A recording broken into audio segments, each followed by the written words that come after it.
말씀이 육신이 되셨죠. 예수님은 하나님을 말 그대로 온전히 드러내신 분이시다.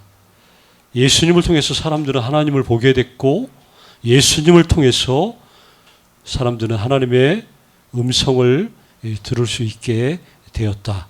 그러니까 들리는 말씀, 우리 눈으로 볼 수 있는 말씀, 눈에 보이지 않는 하나님을 볼 수 있는 그 하나님, 나타내신 분이 바로 예수님이셨다 하는 것이죠. 요한복음을 보면 특별히 이 증인들에 대해서 많이 말하고 있는데, 그 중에 첫 번째 아주 중요한 증인이 누구냐? 세례 요한이죠. 세례 요한은 그의 삶 자체가 주님을 증거하도록 부름을 받은 그런 인생이, 오직 주님을 증거하는, 아니 이 하나의 이 사명을 위해서 태어난 사람이 세례 요한이다, 이렇게 말할 수 있죠. 그래서 세례 요한은 이 예수님에 대한 첫 번째 아주 중요한 증인이다, 이렇게 말할 수 있습니다. 우리가 읽지는 않았지만 그 앞에 쭉 이제 세례 요한의 증언들이 몇 가지가 나옵니다.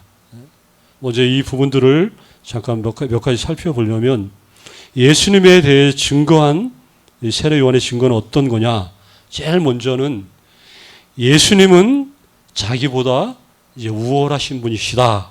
이게 세례 요한의 첫 번째 증거예요. 예수님은 너무나 탁월하시고 너무나 위대하시기 때문에 이 세례 요한과 같은 이 엄청난 선지자조차도 감히 그분의 신발끈을 푸는 일조차 감당할 수 없을 정도로, 여기 1장 27절에 보면 그렇게 나오죠. 곧 내 뒤에 오시는 그이라 나는 그의 신발끈을 풀기도 감당치 못하겠노라. 이게 누구의 고백이에요? 세례 요한의 고백이. 세례 요한은 예수님보다 먼저 태어났지. 그러나 먼저 태어났지만 실질적으로 예수님은 요한보다 앞선 존재라는 것을 잘 알고 있죠. 30절에 이렇게 말하죠. 내가 전에 말하기를 내 뒤에 오는 사람이 있는데 나보다 앞선 것은 그가 나보다 먼저 계심이라. 이 예수님을 가리켜 이 말을 한 것이죠. 세례 요한의 첫 번째 증거, 예수님은 자기보다 우월하신 분이시다. 두 번째는 이 세례 요한의 증거했던 두 번째 내용은 29절을 보면 예수님은 세상 죄를 지고 가는 하나님의 어린 양이다. 이튿날 요한이 예수께서 자기에게 나아오심을 보고 이르되 보라 세상 죄를 지고 가는 하나님의 어린 양이로다. 여기서 말하는 어린 양, 여기서 말하는 어린, 이스라엘 백성들이 이 세례 요한의 증거를 들었을 때 이 사람들이 제일 먼저 기억나는 성경 구절이 바로 이사야 53장의 말씀들. 이사야 53장은 고난받는 종에 대한 말씀이, 여기 이사야 53장 7절에 보면 그가 곤욕을 당하여 괴로울 때에도 그의 입을 열지 아니하였으며 마치 어떻게 해요? 도수장으로 끌려가는 어린 양과 털깎느지 앞에서 잠잠한 양같이 그의 입을 열지 않았다. 여기서 말하는 보라 세상 죄를 지고 가는 하나님의 어린 양이다. 도살장으로 지금 끌려가는 그 양을 말하고 있습니다. 이 양이 어떤 양이냐? 우리가 잘 안 대로 이스라엘 백성들이 애굽을 탈출하기 그 전날 밤, 하나님의 죽음의 사자가 온 이스라엘 애굽의 전역을 죽음의 사자가 다니던 그 한밤중에, 그때 이 대속의 유월절 어린 양을 말하는 거죠. 이 유월절이 왜 이렇게 중요하냐? 이 유월절을 기준으로 이스라엘 백성들은 자기들의 그 연수를, 날짜를 계산하기 시작한 거예요. 우리는 지금 2025년이죠. 이스라엘의 그 날짜는 언제부터 계산되기 시작했어요? 이 유월절 그 날부터. 그 유월절을 기준으로부터 날짜가 시작이 됐어요. 그날부터 날짜가 시작됐다는 말을 뭘 가리켜요? 그날부터 새로운 시대가 시작되었다라고 보는 것이죠. 그 전에 길고도 고통스러운 밤이 다 지나가고 새 날이 왔다는 거. 이래서 유월절 밤은 이스라엘 백성들이 새롭게 태어난 탄생의 원년이 되는 거예요. 유월절 밤이 지나고 말 그대로 새로운 아침이 시작된 거죠. 그동안 애굽의 바로의 그 압제와 탄압에 그 신음할 수밖에 없는 그런 상황 속에서 이제는 더 이상 신음하지 않는 새로운 세상, 이스라엘 민족의 원년이 이때 이렇게 시작이 됐다. 양으로서 메시아는 말 그대로 속죄의 일을 행하셔야 했다는 것이죠. 이게 세례 요한의 두 번째 증거예요. 세 번째 증거는 뭐냐? 성령으로 세례를 베푸실 분이 누구라는 거예요? 예수님이라는 거예요. 예수님. 32절부터 보면 성령이 비둘기같이 임하고 33절에 보면 성령으로 세례를 베푸실 네가, 나는 물로 세례를 주지만 성령으로 세례를 베푸실 분이 올 텐데, 바로 예수님을 가리켜서 이제 요한이 증거를 하고 있죠. 구약의 선지자들이 종종 예언했죠. 요엘 같은 선지자 특별히 장차 언젠가 하나님께서 그의 영을 막 물 붓듯이 그의 백성들을 위해 부어줄 것이다. 그 후에 내가 내 영을 만민에게 부어줄 것인데, 자녀들이 장래일을 말할 것이고, 또 늙은이들이 꿈을 꾸고 젊은이들은 이상을 볼 것이다. 이 요엘의 그 환상, 그 약속, 이 약속을 한 이유가 있죠. 그 전에 계속해서 구약의 백성들은 하나님 앞에 불순종, 반역으로 일삼던 그런 삶을 막 수도 없이 살았어요. 그런데 이제 새로운 말 그대로 그날의 성령이 임하시면 그 불순종했던 그 백성, 그 시대가 아니라 새로운 순종의 백성들을 보게 되는 날들이 그때 이제 임할 것이다라고 미리 이제 이야기를 하는 거죠. 자, 이 사실이 언제 극명하게 나타났냐? 예수님이 세례를 받으실 때 분명히 보여줬죠. 세례 받으실 때 어떻게 해요? 성령이 비둘기같이 그 위에 나타나요. 여기 성령이 비둘기같이 예수님 위에 이렇게 임하시는 그 세례 장면. 여기 보면 이 생각나죠. 이 비둘기 하면 뭐가 생각나냐? 노아가 이제 홍수가 끝날 즈음에 이 방주에서 이 비둘기를 보낸 일이지. 물이 어느 정도 이제 다 빠졌는지 이런 것들을 확인하기 위해서 이 노아가 비둘기를 보내죠. 근데 비둘기가 보냈던 비둘기가 감람나무 잎씨 하나를 물고 방주로 돌아와요. 자, 이 잎새 하나를 물고 돌아왔다. 뭘 말하냐? 이제 물이 어느 정도 다 빠졌다는 거예요.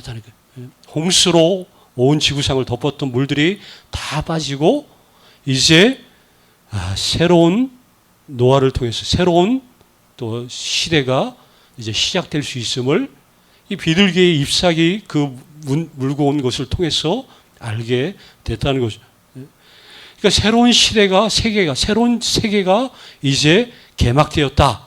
이거를 실질적으로 알려주는 그 전령의 역할을 누가 한 거예요? 비둘기가 그 잎사귀를 물고 옴으로 인해서 그거를 알게 됐다는 거예요. 노아는 우리의 사람의 인류의 시조는 아담이지만, 자, 홍수로 다 진멸하고 새로운 시대의 시조는 누구예요? 노아죠. 노아. 노아가 새로운 시대의 그 시조였던 것처럼 이 새로운 시대의 개막을 알리는 그 전령사의 역할을 누가 한 거예요? 비둘기가 한 거예요. 새로운 시대가 도래했다는 거예요. 도래했다는 거예요. 비둘기가 그 잎사귀를 물고 옴으로 인해서. 이게 똑같아요. 예수께서 세례 받을 때 성령이 비둘기같이 임했다. 성령의 오심은 바로 이 새로운 시대가 예수님 안에서 또 새롭게 이제 시작됐다. 이전과 같지 않은 새로운 그 메시아의 은혜의 시대가, 구원의 시대가 시작이 됐다 하는 것들을 증거하는 것이. 세례 요한이 그래서 이 부분들을 먼저 증거를 해. 차례차례 이렇게. 그러면서 이 새로운 시대는 어떻게 또 시작이 되냐. 여기 오늘 우리가 읽은 51절에 보면 새로운 시대는 결론적으로 보면 하늘이 열림으로 새로운 시대가 시작이 됐다는 거예요. 새로운 시대는 어떻게 해요? 하늘이 어떻게 되물어요? 마치 주일학교 설교하는 것 같아요. 주일학교. 하늘이 열림으로 새로운 시대가 시작됐다. 여기 하늘이 열렸다는 말이 굉장히 중요합니다. 여기 요한복음 1장 1절부터 18절까지 이걸 종합적으로 압축한 상징적인 언어가 뭐예요? 하늘이 열렸다라는 그 말이 하늘이 열렸다는 건 왜 이렇게 중요하냐? 하늘이 열림으로 인해서 비로소 땅은 그 의미를 드디어 갖게 되었다는 거예요. 하늘이 열리기 전까지 이 땅은 그 어떤 의미도 찾을 수 없었는데 하늘이 열리니까 땅이 그 의미, 쉽게 말하면 하늘과 땅이 드디어 만나게 되었다는 거예요. 만나게 됐다는 거예요. 그동안 계속해서 가로막혔던 하늘이 열림으로 인해서 쉽게 말하면 그 하나님과 사람과의 만남이 드디어 가능하게 됐다. 이게 얼마나 우주적인 그 사건인지 몰라요. 우주적인 사건. 하늘과 땅이 만나는 놀라운 사건이다. 이렇게 이야기를 하죠. 하늘이 열림으로 인해서 그동안 이전에 그 가시덤불과 엉겅퀴의 그 땅이었던 형벌과 무거운 짐을 지고 있었던 이 땅도 이제 하늘이 열림으로 인해서 이제 새로운 소망이 싹 트는 새로운 터전이 될 수 있었다. 그래서 예수님의 오심은 이렇게 하늘을 열어준, 그래서 온 땅을 그 품에 감싸게 하시는 아주 우주적인 엄청난 사건이 바로 예수님의 오심이라는 거예요. 상징적으로 표현하고 요한이 그걸 선포하는 거예요. 이제 그런 시대가 예수님 안에서 시작이 되었다라고 이야기를 하고 있죠.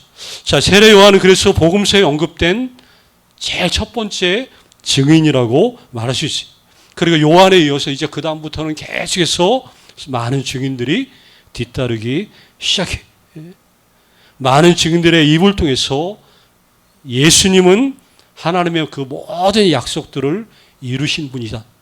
아니, 하늘과 땅을 만나게 해주신 분이시다라고 그 후로 그 증인들의 선언을 통해서 드디어 알게 됐다는 거예요. 세례 요한이 제일 첫 번째 증인이었고 그 뒤에 많은 증인들이 계속해서 있는데, 그런데 이 예수님에 대해서 가장 놀라운 증거를 하신 분이 또 따로 있어요. 그게 누구예요? 예수님에 대해서 가장 놀라운 증거를 하신 분은 첫 번째는 세례 요한이었지만 정작 그분에 대해서 가장 놀라운 증언을 하신 분은 다름 아닌 누구예요? 예수님 그 자신이에요. 자신. 예수님에 대한 가장 강력한 증거를 해주신 분이 다름 아닌 누구라고요? 예수님 그 자신이 가장 강력한 증거를 해주신 분이라는 거예요. 이게 굉장히 중요하죠. 그분 때문에 여기 오늘 51절에 그분 때문에 하늘이 열릴 것이고 그분 때문에 하늘과 땅이 만나게 될 것이고 그분 안에서 사람과 하나님 사이에 그 모든 그 막혔던 그 담들이 허물어지고 하나님과 우리 사이에 다리가 놓여져 있다는 거예요. 옛날에 그 사형리 전도 책자 조그만 거 보면 그 다리 나오죠. 다리. 하나님과 우리 사이에 다리가 끊겨가 없어져 버렸는데 그 다리가 다시 놓여졌다. 이게 하늘이 열렸다는 말이 그 말을 하는 거죠. 우리가 여기 51절을 또 보면 이렇죠. 하늘이 열리고 하나님의 사자들이 인자 위에 오르락내리락 하는 것을 보리라. 이 장면 하면 또 우리가 생각나는 구약의 유명한 장면이죠. 어느 장면이죠? 야곱의 그 이야기. 창세기 28장에 보면 구약의 그 야곱의 이야기. 이삭과 아버지를 속이고 장자의 그 축복을 가로챈 이 야곱. 도망자가 되었어요. 먼 외국으로 도망자의 신세가 됐을 때 그 혈혈단신으로 그 삼촌 집을 향해서 바단 아람으로 가는 길에 말 그대로 도망자의 그 상황이 장자 그걸 뺏었지만 장자를 뺏었기 때문에 뭔가 그냥 확 달라지고 뭔가 그걸 인정하고 누리고 사는 게 아니라 오히려 그것 때문에 도망자의 신세가 되어버린 거죠. 부랴부랴 그걸 뺏어놓고서 죽을까봐 형한테 도망가는 그 도망자의 그 신세. 마치 그 황망한 그 마음의 어떤 그런 것들. 도망가다가 어느 한 곳에서 잠을 청하잖아요. 거기에서 꿈에 뭘 본 거예요? 한 상 중에 사닥다리 한 상을 보는 것이죠. 뭐 우리 표현으로는 이제 사닥다리라고 하는데 그 옛날에 그 사닥다리 같은 게 어디 있어요? 옛날에 그 이제 뭐 지구라시라고 해가지고 뭐 그 큰 뭐 이제 둥글둥글 그 바벨탑 같은 그런 신전 그런 사원들 그런 걸 얘기하겠죠. 어쨌든 여기 그 도망자 지금 뭔가 이렇게 상을 받고 뭔가 정말 칭찬을 받을 만한 그런 자리가 아니라 사기를 쳐서 목숨 하나 구하려고 도망갔던 그 도망자의 그 신세인데 한상 중에 하나님이 나타나서 그의 잘못 때문에 큰 벌을 받고 혼이 나야 되는데 그게 아니라 거기서 하나님을 크게 경험하죠. 그래서 결정적인 그 인생의 변환점이 거기에서 시작된 거예요. 하나님의 오심이죠. 오심. 여기 그 이름을 뭐라고 그래서 지은 거예요? 베델이라고 그 땅 이름을 지었어요. 거기에 베델. 그 뜻이 뭐예요? 하나님의 집. 그곳이 하나님의 집이라는 그 명칭을 담은 베델. 쉽게 말하면 사닥다리가 놓였다. 하늘과 땅이 연결이 됐다. 그 얘기를 하는 거죠. 그 꿈 중에 뭐 거기 그 야곱의 환상 중에는 누가 오르락내리락 해요? 천사들이 오르락내리락 했는데 여기 보니까 올해 요한복음은 특별히 그 하나님의 사자들이 인자 위에 오르락내리락 하는 것을 보리라. 바꿔 말하죠. 예수님이 선언하는 거예요. 내가 베델이라는 거예요. 베델. 예수님이 말하는 거예요. 내가 베델이. 내가 하나님이 거하시는 집이 바로 나다라고 이렇게 이야기를 하는 것이죠. 그러면 예수님은 뭐 이렇게 말해도 되죠. 하나님이 거하시는 장소라고 말할 수 있어요. 하나님이 거하시는 장소가 누구예요? 예수님이다 하는 거예요. 예수님. 예수님은 그러니까 땅에 거하시는 하나님 뭐 다 갖다 붙이면 다 하늘로 들어가는 대문. 예수님은 땅에서 하늘로 들어가는 이 사닥다리와 같은 분이 바로 예수님. 그러니 말씀하는 거죠. 예수님 자신이 스스로 말씀하시 누구든지 나로 말미암지 않고는 아버지께로 올 자가 없다. 이 말씀하신 분이 예수님이 직접 얘기한 거예요. 나로 말미암지 않고는 아버지께로 올 자가 없다. 그러니까 예수님에 대해서 가장 강력하게 증거한 분은 사실 세례 요한도 아니라 누구예요? 예수님 자신이 예수님에 대해서 가장 강력한 증거를 해 주신 거예요. 그래서 예수님의 그 증거하신 그 증거를 따라서 이제 그 뒤를 따르는 수많은 증인들이 한결같은 목소리로 말하는 거예요. 예수님을 통해서 하늘이 열렸다. 새로운 시대가 시작이 되었다. 이전과 같지 않은 새로운 시대. 하늘과 땅이 만나고 하늘과 땅이 소통하는 이 놀라운 일들, 새로운 그러한 시대가 이루어졌다. 이루기 때문에 더 이상 우리들의 삶은 이전과 같을 수가 없다라고 이렇게 이야기를 하는 것이죠. 예수 믿는 사람들은 항상 그래서 과거 지향적인 사람들이 아니라 미래 지향적이죠. 왜냐? 이전과 같지 않은 삶을 날마다 살아내는 사람들이기 때문에. 어제는 내가 이랬지만 그러나 오늘은 그렇기 때문에 이룬 게 아니라 내일은 다르다는 거예요. 왜 그래요? 새로운 시대가 예수님 안에서 이미 열렸기 때문에. 하늘과 땅을 이어준 분이 계시기 때문에 우리의 삶은 새롭다는 거예요. 왜냐? 새로운 시대가 펼쳐졌기 때문에 그래서 새로운 백성이고 이전과 같지 않은 삶을 살 수밖에 없는 그런 존재가 되었다. 이게 오늘 말씀의 그런 증언들. 세례 요한의 증언들 속에 포함되고 예수님 자신이 가장 강력하게 예수님 자신을 소개한 하늘이 열리고 하늘이 열렸다. 그 말이 이렇게 뭘 의미하는지를 그분 스스로가 우리에게 말씀해 주셨다는 것입니다. 그래서 이 은혜로 사는 사람들이 바로 우리들이라는 거예요. 이 은혜 가운데 이 은혜를 한시도 놓치지 않고 평생 이 은혜 때문에 힘을 얻고 살아가는 우리 한 분 한 분 다 되시기를 간절히 주의 이름으로 축원합니다. 아버지 하나님, 하늘이